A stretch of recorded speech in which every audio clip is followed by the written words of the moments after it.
Hello class 12th. This is the most important question based on Bayes theorem 13.3 exercise.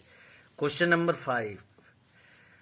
First of all you have to read your question carefully.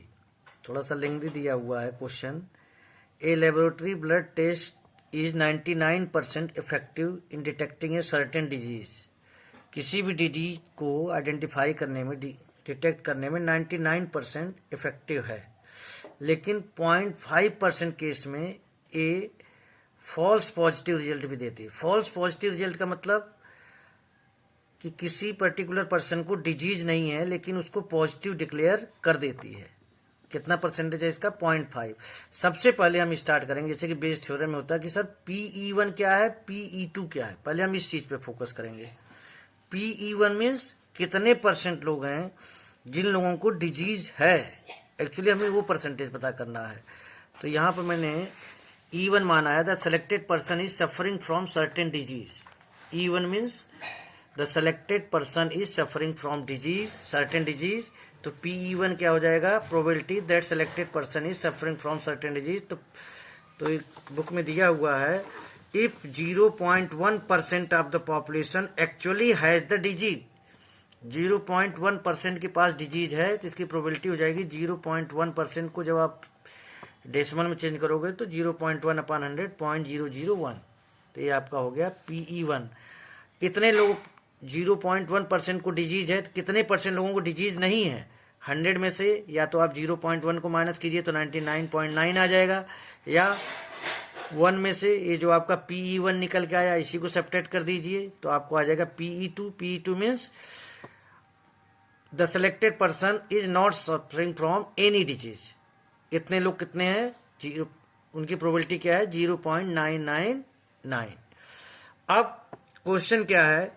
What is the probability that a person has the disease given that his test result is positive. Test result positive आ गया है. क्या probability है कि उस person को disease actually में था? तो हम सबसे पहले निकालेंगे कि अगर उसको डिजीज है तो डॉक्टर्स कितना परसेंट चांस है कि उसको पॉजिटिव बताएंगे. तो दिया हुआ है 99% effective in detecting a certain disease if he suffering from disease. तो PA/E1 मीन्स अगर उसको डिजीज है और पॉजिटिव टेस्ट देने में डॉक्टर 99% यानी 0.99. बात को समझिए. E1 means person is suffering from any disease and PA/E1 क्या कहता है कि suffering from the disease and test is also positive.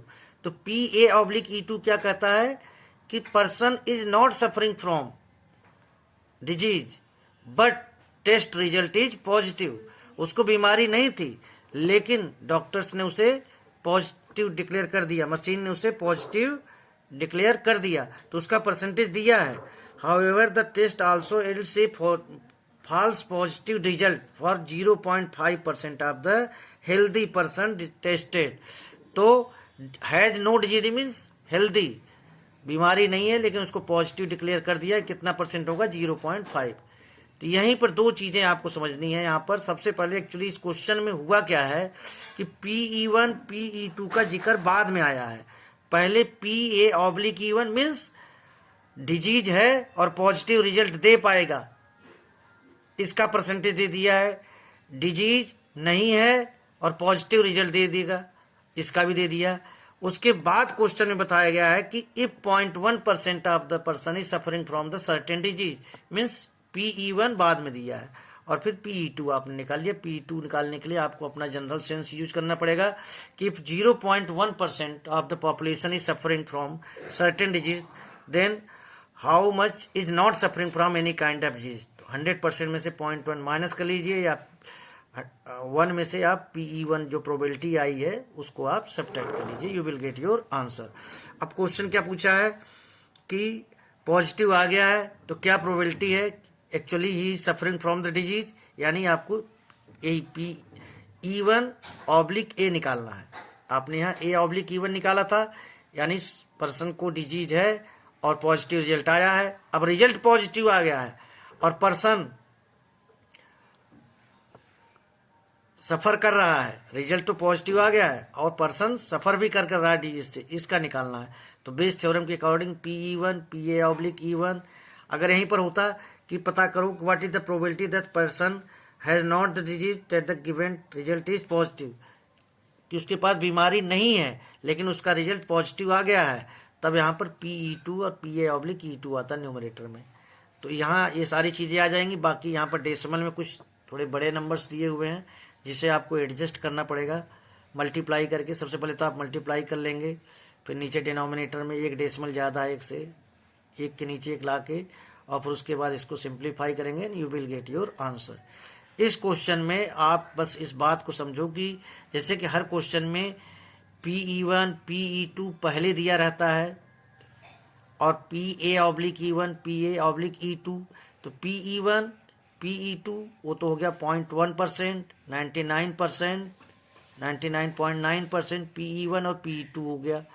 PE1 जो बाद में जिक्र किया है 0.1%, मैं शॉर्ट में बता देता हूँ। PE2 0.1% को डिजीज है, तो कितनों को नहीं है, 99.9%। और इसको अब आप डेसिमल बदलेंगे तो समझ में आ जाएगा। अब अगर बीमारी है और पॉजिटिव निकल कर आ रहा है, उसकी प्रोबेबिलिटी उसने दे रखी है कि सही स्टेटमेंट देने में 99% देता है, 99%, और बीमारी नहीं है फिर भी पॉजिटिव आ जाता है, उसका है 0.5%। अब देखिए एकदम शॉर्ट में हो गया आपका। यहाँ पर PE1 मीन्स कि कितने परसेंट लोगों को बीमारी है, PE2 मीन्स क्या प्रोबेबिलिटी है कि बीमारी नहीं है, परसेंटेज मैंने लिख दिया है।